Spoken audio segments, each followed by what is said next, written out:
And welcome to SPMIS Academy daily answer writing session. इस session में मैं आपके साथ एक क्वेश्चन डिस्कस करता हूं, साथ में उससे रिलेटेड MCQs प्रैक्टिस के लिए आपको देता हूं और आप अपने आंसर सबमिट कर सकते हैं हमारे टेलीग्राम ग्रुप पर। आज के क्वेश्चन से स्टार्ट करते हैं। Today's question is on MSP। देखिए क्वेश्चन बहुत ही सिंपल है, 3 पार्ट में डिवाइडेड है। It is asking you that what do you mean by MSP, why was it established और किस तरह से उसने फार्मर्स का बेनिफिट करा है। It's a 10 marker question which has to be answered in 150 words.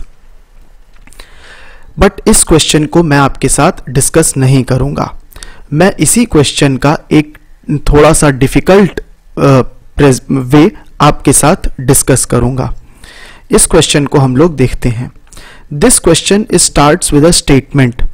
ये स्टेटमेंट बोलता है कि जो MSP स्कीम गवर्नमेंट की है वो फार्मर्स को प्रोटेक्ट करती है प्राइस फ्लक्चुएशन से और मार्केट इम्परफेक्शन से।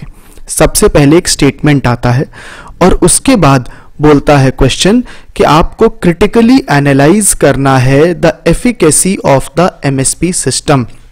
दैट मीन्स कि MSP सिस्टम कितना इफेक्टिव है उसको आपको क्रिटिकली एनालाइज करना है। आपको बताना है कि वो कितना इफेक्टिव है, क्या उसकी इफेक्टिवनेस है और किस तरह से वो अभी भी लैग कर रहा है, किस तरह से वो अभी भी इफेक्टिव नहीं हो पा रहा है, ये आपको बताना है।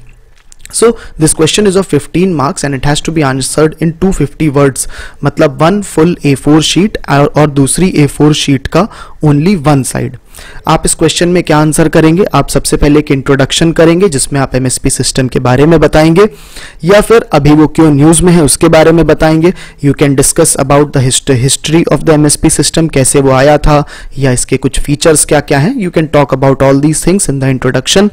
Then in the merits of the MSP system you will be discussing the efficacy of the MSP system, मतलब कितना इफेक्टिव है। देखिए क्वेश्चन ने इस बार आपसे थोड़ा सा अलग चीज पूछी है। It is not only talking about the benefits of the MSP, it is talking about the effectiveness of the MSP। मतलब वो किस तरह से effective है और क्या चीज में effective है। It should be effective in protecting the farmers from the price fluctuations and the market imperfections। 2 बातें उसने बोली हैं, तो आपको अपने आंसर में ये बताना पड़ेगा कि MSP सिस्टम किस तरह से प्राइस फ्लक्चुएशन और मार्केट इम्परफेक्शन से फार्मर को बेनिफिट देता है, कैसे उनको बचाता है। So that is going to be the effectiveness of the MSP system. Then you will talk about that what are still the shortcomings of the MSP system, क्या उसके issues हैं, and after that you will give some way forward along with the conclusion. So this question is relevant from the paper 4 Indian economy. The 2 reference newspapers are 2nd December 2020 and 30th November 2020, जहां पर Satyajit sir ने MSP system को discuss करा है। Before I go ahead, I would request all of you who do not know well about the MSP system to please go through 2nd December 2020 newspaper and also the 30th November 2020. Satyajit sir has extensively covered the MSP system in these 2 newspaper. चलिए देखते हैं इस question को कैसे introduce कर सकते हैं। आप सिंपल सा बता सकते हैं MSP सिस्टम के बारे में। MSP सिस्टम एक तरह का प्राइस होता है, मिनिमम सपोर्ट प्राइस, जो सरकार हमारी सेट करती है और उसके बेसिस पर वो फार्मर से डायरेक्टली परचेज कर लेती है उनके प्रोड्यूस को। MSP का जो ऑब्जेक्टिव होता है वो ये कि फार्मर को प्रोटेक्ट करना होता है प्राइस फ्लक्चुएशन से और मार्केट इम्परफेक्शन से, और उसके जो भी इफेक्टिवनेस है वो आप इसके बाद इंट्रोडक्शन लिखने के बाद डिस्कस कर सकते हैं। So this is a very simple introduction. You can also insert the history of the MSP as the part of the introduction itself। एक छोटा सा बॉक्स बना करके just after writing the introduction you can talk about the history of the MSP and the 2 prices which are there in the MSP system। ये एक type का introduction हो सकता है। The second type of the introduction can be the contextual, जहां पर अभी news में MSP से रिलेटेड जो चल रहा है आप उसके बारे में बात कर सकते हैं। आपको पता है कि जो फार्मर्स एजिटेशन है उसमें बात करी जा रही है कि MSP जो है that is a non statutory order of the government. That means MSP system को किसी लॉ की बैकिंग नहीं है और सरकार बस उसको एक सिंपल अपने ऑर्डर से एमएसपी सिस्टम को बंद कर सकती है, because it does not have a legal backing, it is of non statutory nature.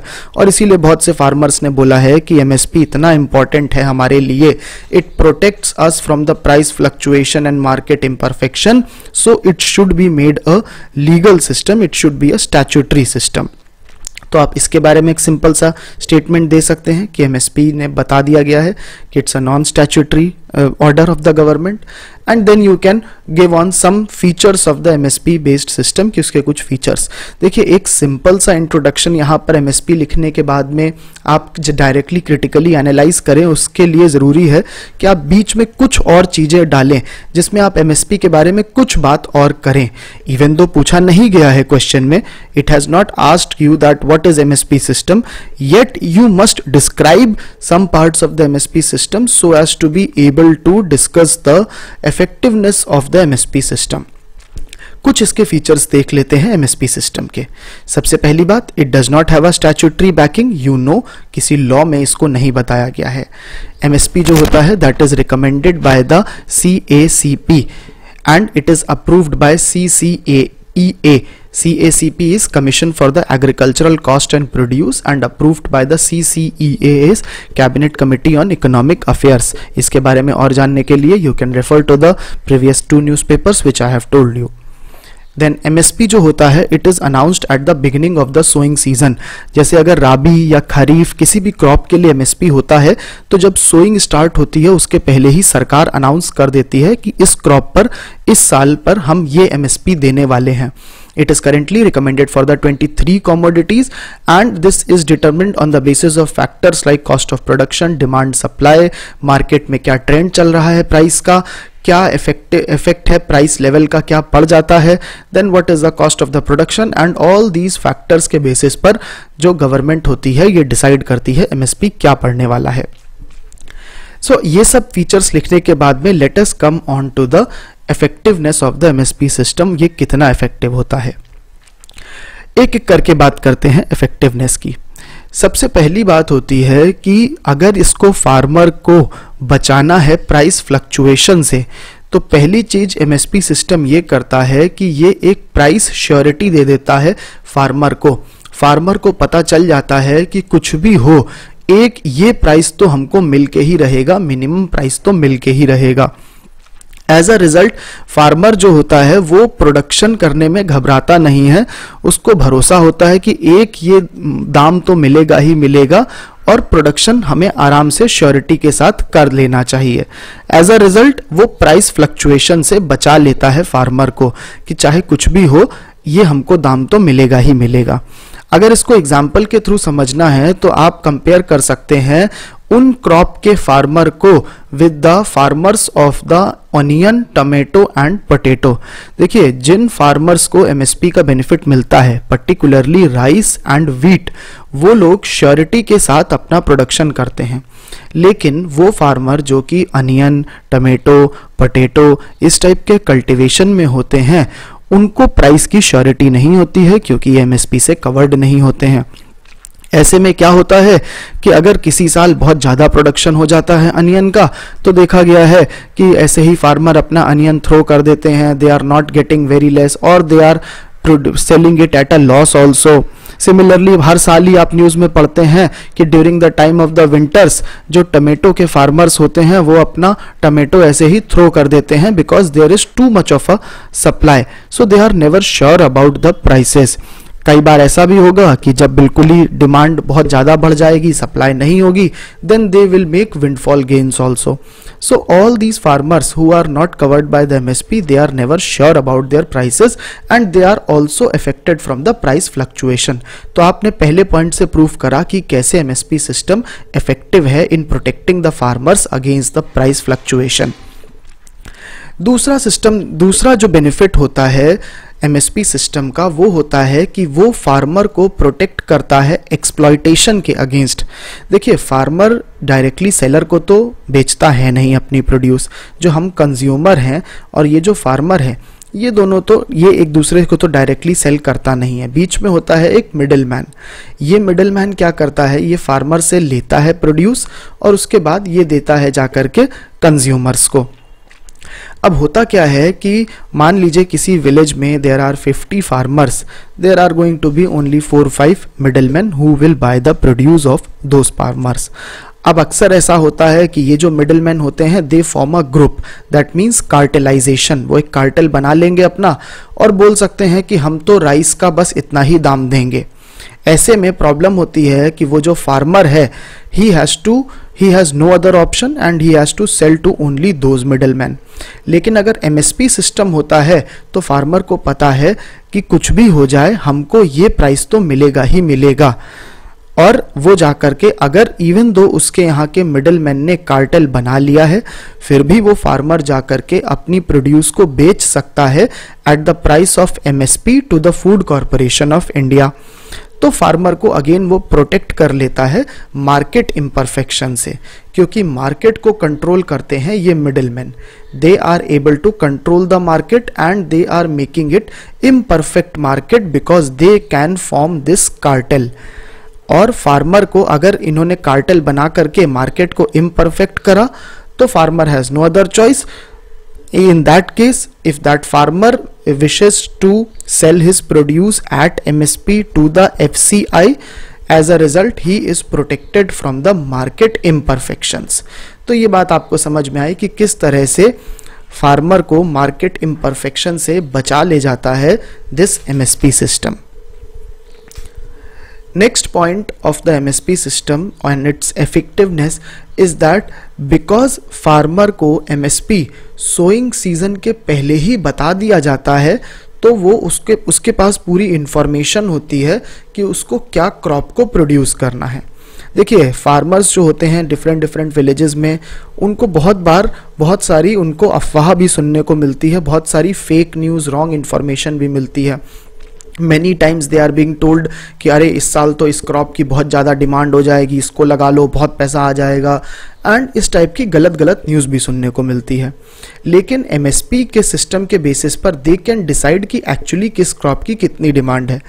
अब अगर किसी क्रॉप पर MSP ज़्यादा मिल रहा होता है तो फार्मर को पता होता है कि अगर इस क्रॉप को सो करेंगे तो ज़्यादा से ज़्यादा बेनिफिट मिलेगा और उसको आइडिया लग जाता है। तो जो इंफॉर्मेशन उसको इनकम्प्लीट मिलती थी उससे भी प्रोटेक्ट कर लिया जाता है। This incomplete information is called as information asymmetry, मतलब farmer does not have access to all the information but MSP protects it against this kind of the system. क्योंकि जब उसको MSP अनाउंस कर दी जाती है कि इस क्रॉप पर इतनी MSP तो मिलेगी ही, in that case he is protected from the incomplete और the wrong information which is called as information asymmetry. This incomplete and wrong information is also the part of the market imperfections। देखिए यहाँ पर बहुत सारे इस discussion में मैं थोड़े हैवी टर्म्स यूज कर रहा हूँ। ये हैवी टर्म्स आपकी जनरल इकोनॉमिक्स डिस्कशन का ही पार्ट है। अगर आपने इकोनॉमिक्स पढ़ी है तो ये सारे टर्म आपको बहुत सारे न्यूज़पेपर आर्टिकल्स में, एडिटोरियल्स में अक्सर सुनने को मिलते रहेंगे। इम्परफेक्शंस एंड एसिमेट्रिक थिंग्स, ये बहुत ही कॉमन टर्म होते हैं। तो जो नए बच्चे हैं प्लीज़ इन टर्म्स को सुन के थोड़ा सा घबराइएगा मत, कोई बात नहीं। जैसे जैसे आप इन टर्म्स को और सुनेंगे वैसे वैसे ये भी आपकी राइटिंग का पार्ट बन जाएंगे और आप इसको फ्रीक्वेंटली यूज़ करते रहेंगे। So MSP system is protecting against the information asymmetry। Fourth इसका बेनिफिट होता है MSP सिस्टम का कि MSP सिस्टम से फार्मर्स की इनकम भी बढ़ जाती है। Now as you have realized, this fourth point is no longer protecting this, no longer I am talking about the protection of the farmers from the price fluctuations or the market imperfections। अब इस point को जब मैं बात कर रहा हूँ तो एक्चुअली मैं बात ही नहीं कर रहा हूँ फ्लक्चुएशन या मार्केट इम्परफेक्शंस की, yet it is a benefit of the MSP। ये उसकी MSP के क्या क्या फ़ायदे होते हैं उसी से रिलेटेड ही पॉइंट है ये वाला पॉइंट, तो इसको भी लिखेंगे, बट इसीलिए मैंने इसको टॉप में पॉइंट नहीं लिखा। मैंने ये नहीं लिखा टॉप लेवल पर कि एमएसपी से फार्मर की इनकम बढ़ जाती है, मैं उसको थोड़ा नीचे वाला पॉइंट लाया हूं, क्योंकि पहले 3 पॉइंट में मैंने बता दिया है कि किस तरह से एमएसपी सिस्टम जो है it is protecting the farmer from the price fluctuations and the market imperfections. So fourth में बोला कि फार्मर की इनकम भी बढ़ जाती है। देखिए, जब उसकी इनकम अश्योर्ड हो जाती है, उसको पता है उसको फिक्स्ड इनकम मिलेगी ही मिलेगी, तो वो टेक्नोलॉजी में भी इन्वेस्ट करता है। टेक्नोलॉजी जैसे कि better quality of fertiliser, better quality of seeds, insecticides, agriculture में इक्विपमेंट जैसे कि इरिगेशन के लिए बढ़िया पंप ले लिए उसने, या फिर ट्रैक्टर ले लिया, या फिर जो सोवर्स या ड्रिलर्स होते हैं जिससे कि बेटर तरीके से काम हो पाए, कम टाइम में ही ज़्यादा हो जाए, उसको ले लिया। So all this becomes the part of the technology. तो जब फार्मर के पास इनकम होती है तभी वो टेक्नोलॉजी में इन्वेस्ट करता है, और जब उसकी इनकम बढ़ेगी तो हमारी जो कंट्री का गोल है कि फार्मर की इनकम डबल करनी है बाय 2022, ये भी पूरा हो जाएगा। और लास्ट बेनिफिट हो जाता है एमएसपी सिस्टम का कि एमएसपी होने की वजह से हमारी कंट्री में एडिक्वेट ग्रेन प्रोडक्शन भी हो जाता है और हमारी फूड सिक्योरिटी भी बनी रहती है। Now, after looking at the effectiveness of the MSP system, let us look at that what are the issues of the MSP system due to which its efficacy is limited. सबसे पहला problem होता है MSP system का कि MSP system में जो prices government declare कर रही है, minimum support prices, they are not as much increasing as there is a increase in the agricultural cost. Agriculture करने में जो खर्चा होता है, जो कॉस्ट लगती है, वो तो बढ़ता जा रहा है, लेकिन जो एमएसपी है वो उतने रेट से नहीं बढ़ रहा है। देखिए, एग्रीकल्चर लगने में भी काफ़ी खर्चा होता है। आपको पता है कि अगर फार्मर को इक्विपमेंट यूज़ करने हैं, इरिगेशन के लिए पंप यूज़ करना है, तो उसकी कॉस्ट होगी ही होगी। अगर उसको ट्रैक्टर या कुछ अपना यूज़ करना है जिसको चलाएगा तो उसमें डीजल लगता है, उसकी भी कॉस्ट होगी ही होगी, सीड्स की होगी, फर्टिलाइजर की होगी, and all these are going to be the cost. इन सब की कॉस्ट बढ़ती जा रही है, इन सब के प्राइसेस बढ़ते जा रहे हैं, लेकिन फार्मर को जो रिटर्न मिलता है वो उतना बढ़ नहीं रहा है। तो यही पहला क्रिटिसिज्म है कि इफेक्टिवनेस जो होती है एमएसपी की, it gets reduced because MSP के प्राइसेस उतने बढ़ नहीं पाते हैं। सेकेंड प्रॉब्लम होती है एमएसपी सिस्टम की कि सारे के सारे फार्मर्स को इसका फायदा मिलता भी नहीं है। बेयरली 6 to 7% of the agricultural produce जो होती है वो तो एमएसपी पे प्रोक्योर करी भी जाती है, बाकी जो एग्रीकल्चरल प्रोड्यूस है वो तो एमएसपी पे प्रोक्योर भी नहीं करी जाती। सबसे खराब हालत है हमारे नॉर्थ ईस्ट इंडिया की, क्योंकि यहाँ पर तो एमएसपी पे प्रोक्योरमेंट ही बहुत कम होता है। एमएसपी का फायदा मिलता है मेनली पंजाब, हरियाणा और वेस्टर्न यूपी के फार्मर्स को। The third issue which limits the effectiveness of the MSP is that MSP system free market को destroy कर देता है। इसको समझने के लिए हमको एक एग्जाम्पल देखना पड़ेगा। देखिए, MSP सिस्टम बना होता है इस तरह से कि सपोज ये फार्मर है, फार्मर जाकर के सबसे पहले ओपन मार्केट में जाकर के पता करता है प्राइस क्या है। लेट अस सपोज इसकी जो प्रोड्यूस है उसका प्राइस मिलता है ₹50 पर केजी। फिर ये जाकर के पता करता है कि मिनिमम सपोर्ट प्राइस इसे क्या है, तो पता है कि ₹55 पर केजी है। तो ये क्या करता है, जो गवर्नमेंट की एजेंसी है फूड कॉरपोरेशन ऑफ इंडिया, उसमें जाकर के अपने प्रोड्यूस को बेच देता है। और अगर वो फार्मर इसके पास आ रहा है फूड कॉरपोरेशन ऑफ इंडिया के पास, तो food corporation of India has to buy all the food grains that the farmer bring for the sale. तो इस तरह से इस फार्मर को फायदा हो जाता है, क्योंकि he is able to sell his produce at MSP which is higher than the market price to FCI. तो इसको अपना बेटर दाम मिल जाता है, इसको बेटर प्राइस मिलता है। लेकिन अब देखते हैं कि कैसे यही एमएसपी का सिस्टम फ्री मार्केट को डैमेज भी कर देता है। देखिए, मैंने पहले केस में आपको बोला था कि ये जाकर के ओपन मार्केट में पता करता है प्राइस क्या है, और अगर ये प्राइस कम होता है एमएसपी के, तब ये जाकर के फूड कॉरपोरेशन ऑफ इंडिया को बेच लेगा। But what in those cases where the price of the open market has not been determined, जहां पर पता ही नहीं है कि ओपन मार्केट में किस दाम पर मिल रहा है।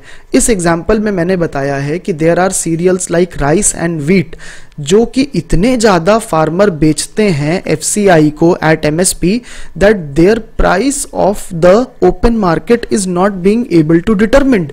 पता ही नहीं चल पा रहा है कितने में है। देखिए, जब कोई बेचेगा ओपन मार्केट में तब तो पता चलेगा कि किस प्राइस पर बिक रहा है। जब कोई बेचने ही नहीं आएगा मार्केट में या बहुत कम लोग बेचने आएंगे तो सही दाम भी तो नहीं पता चलेगा।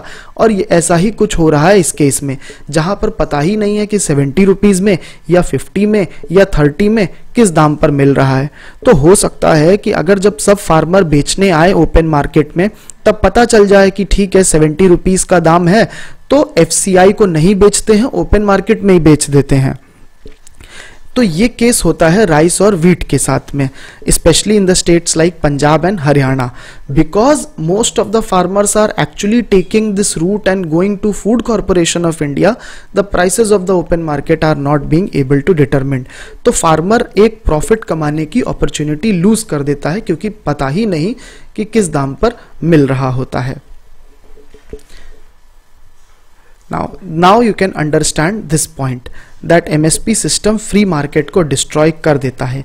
अपनी कंट्री में around 2/3 of the total cereal production is being taken through the route of the MSP system only, जिससे कि केवल 1/3 होता है वो ओपन मार्केट में है।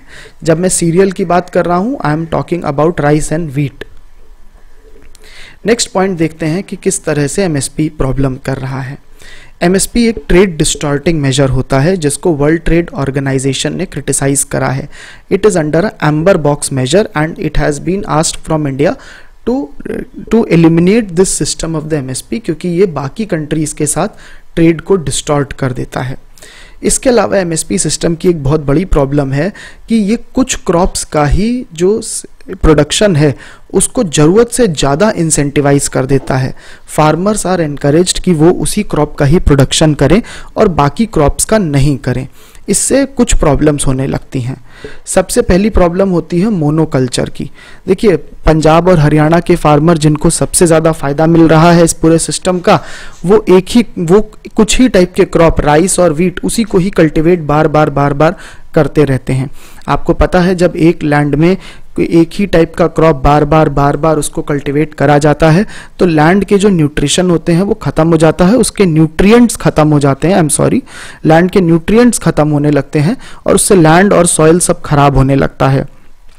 मोर ओवर, जब आप राइस और व्हीट का जरूरत से ज़्यादा प्रोडक्शन करेंगे तो जो और न्यूट्रिशियस क्रॉप्स होते हैं जैसे कि पल्सेस, बाजरा, ये सब कल्टीवेट नहीं करते हैं फार्मर, और जिससे हमारी न्यूट्रिशन सिक्योरिटी पर भी इफेक्ट पड़ता है। हमारे देश में फूड सिक्योरिटी तो बहुत आ जाती है इस वजह से कि बहुत सारा राइस और व्हीट कल्टीवेट हो रहा है, लेकिन न्यूट्रिशन उतना नहीं आ पाता है क्योंकि राइस और व्हीट से ज़्यादा न्यूट्रिशियस होती हैं पल्सेस हो गया, चना हो गया, बाजरा हो गया, ये सब ज़्यादा न्यूट्रिशन इसमें मिल जाता है, तो हमारे कंट्री की न्यूट्रिशन सिक्योरिटी इफेक्ट हो जाती है। सेकंड प्रॉब्लम होती है जरूरत से ज़्यादा कल्टीवेशन की कि ये सप्लाई ग्लट आने लगता है, मतलब supply becomes more than the demand. ऐसे में क्या होता है कि because government has to buy all the grain which a farmer is bringing to FCI, in that case government has to spend too much money on the subsidy.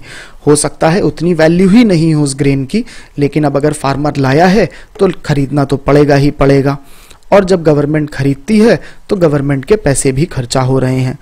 Third problem हो जाती है इस वजह से, ओवर प्रोडक्शन की वजह से, कि जरूरत से ज़्यादा जब खरीदा तो अब उसको स्टोर भी करो, स्टोर करने में लगता है पैसा, और जब सही से स्टोरेज नहीं होता है तो वेस्टेज भी होता है। तो अगर जब ज़रूरत से ज़्यादा खरीदा तो उसको स्टोर करा, स्टोर सही से कर नहीं पाए तो वेस्ट हुआ। तो एक तरफ ऐसा होता है कि लोग भूख से मर भी रहे होते हैं और ज़रूरत से ज़्यादा जो खरीदा गया सीरियल है, जो अनाज है, वो डैमेज भी हो रहा होता है FCI के गोडाउन में। आप देख भी सकते हैं कि इस चार्ट के थ्रू बताने की कोशिश करी गई है कि एक्चुअली कितना गवर्नमेंट को खरीदना था, बट कितना ज्यादा उसने खरीद लिया। देखिए इसमें ये जो छोटा वाला है, दिस शोज कि एक्चुअली उसे कितना खरीदना था, बट बड़ी वाली जो इसमें बैग है इसके थ्रू दिखाया गया कितना ज्यादा खरीद लिया। It should have only bought 25% but it bought 62.8। Similarly यहां पर भी 25 बट 66.6 उसने खरीद लिया। तो इसके थ्रू दिखाया गया है कि गवर्नमेंट जरूरत से ज्यादा ही अब ले रही है, and that too only 2 crops, rice and wheat. अब देखते हैं कैसे इस क्वेश्चन में आप वे फॉरवर्ड लिख सकते हैं। देखिए इसमें वे फॉरवर्ड में पहला वाला ही है जो एक्चुअली काम का है। National commission for the farmer ने रिकमेंड करा था एमएसपी सिस्टम को फिक्स करने का तरीका। बोला ये गया था कि MSP should be cost of the production plus 50%, this should be plus cost of production plus 50% जो है ये एमएसपी होना चाहिए, जिससे कि एमएसपी हर साल बढ़ता रहे। उसके अलावा बोला गया था कि एमएसपी बाकी क्रॉप पर भी हो, जिससे क्रॉप डाइवर्सिफिकेशन हो, केवल राइस और व्हीट नहीं हो, बाकी सब में भी एडिक्वेटली मिलना चाहिए। And there must be better storage infrastructure भी होना चाहिए, जिससे फूड वेस्टेज नहीं हो पाए। एक आप अपनी तरफ से लिख सकते हैं वे फॉरवर्ड, दैट इज कि एमएसपी सिस्टम का एक दूसरा अरेंजमेंट भी होता है, जिसमें एमएसपी को ऐसे मैनेज नहीं करा जाता है, दूसरे तरीके से करा जाता है, and that is called as the price difference payment scheme. एक बार इसको समझ लेते हैं, प्राइस डिफरेंस पेमेंट स्कीम्स क्या होती हैं। देखिए एमएसपी सिस्टम ये था जहां पर फार्मर को अगर ओपन मार्केट में 50 मिलता है लेकिन एमएसपी उससे ज्यादा होती है, तो यही फार्मर जाकर के एमएसपी के through food corporation of India में अपना सप्लाई सेल कर देता है। लेकिन प्राइस डेफिशिएंट पेमेंट या प्राइस डिफरेंस पेमेंट स्कीम्स में ऐसा होता है कि instead of directly selling it to the food corporation of India, इसको नहीं बेचता है वो, सरकार क्या बोलती है कि भाई देखो जो भी डिफरेंस है ओपन मार्केट के प्राइस में और एमएसपी में, हम आपको वो पैसा डायरेक्टली दे देंगे। फार्मर को बोला जाता है कि आप ओपन मार्केट में ही बेच दो अपनी, आप यहीं बेचो, लेकिन जो भी डिफरेंस है दोनों के बीच में वो पैसा हम डायरेक्टली आपके अकाउंट में दे देंगे, आप हमको अपना मत ला करके बेचो। मतलब फूड कॉर्पोरेशन ऑफ इंडिया में या जो भी गवर्नमेंट की प्रोक्योरमेंट एजेंसी है, आप उसको मत आकर के बेचो, आप डायरेक्टली हमसे पैसा ले लो जो भी आपका लॉस हो गया है एमएसपी से कम पे बेचने पर। So this is also another system which can be adopted. Next, let us look at what can be the conclusion in this case. So बहुत ही सिंपल कंक्लूजन देना है। This question is of paper 3 economics, तो बहुत hi fi conclusion नहीं देना है।